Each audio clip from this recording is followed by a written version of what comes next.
Jeg vil lige prøve at demonstrere, hvad der er galt med de her gardinmotorer.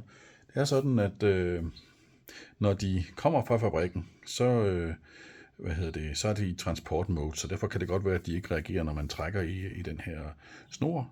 Det gør den i hvert fald ikke nu. Så kan man få den ud af transport mode ved lige at smide en et USB-kabel i, og så, så bør motoren blive aktiveret. Og det vil man så kunne se ved, at man trækker i snoren, og så skulle motoren køre. Det sker ikke. Og i hvert fald kan man se, at den lader, fordi den grønne lysstue, den blinker. Så med den her motor kan man sige, den reagerer ikke på træk, hverken før eller efter jeg sætter USB-laderen på. Så kan man sige, jamen altså hvis man reset den her, så foregår det ved, at man trykker en gang på den her knap, og så skal motoren begynde at køre.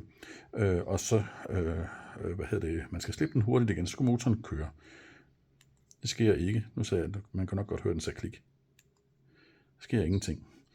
Meningen er, hvis man resetter, så skal man trykke kortvej ned, så skal motoren reagere, så skal man trykke i 20 sekunder, eller holde den nede i 20 sekunder. Nu prøver jeg. Vi er et godt stykke inde, nu er vi nok 5 sekunder inde. 6, 7, 8, 9, 10, 11, 12, 13, 14, 15, 16, 17, 18, 19, 20.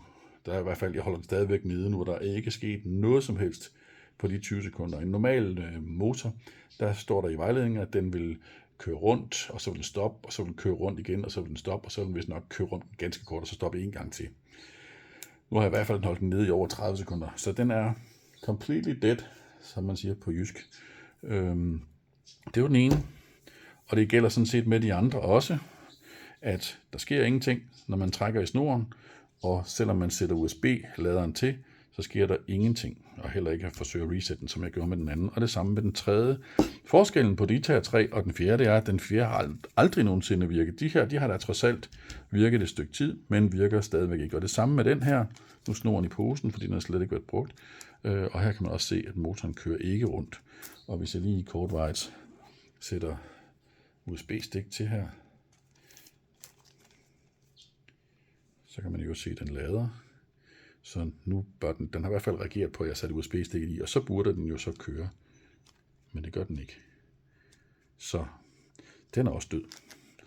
Så ja, jeg følger vejledningen, og jeg har jo forsøgt at få fat i supporten dernede hos, dernede, Blinds, et eller andet foran Multiblinds, eller hvad sådan noget, kan jeg ikke lige huske.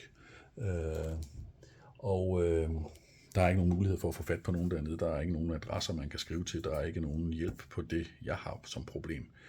Så ja, sådan er det.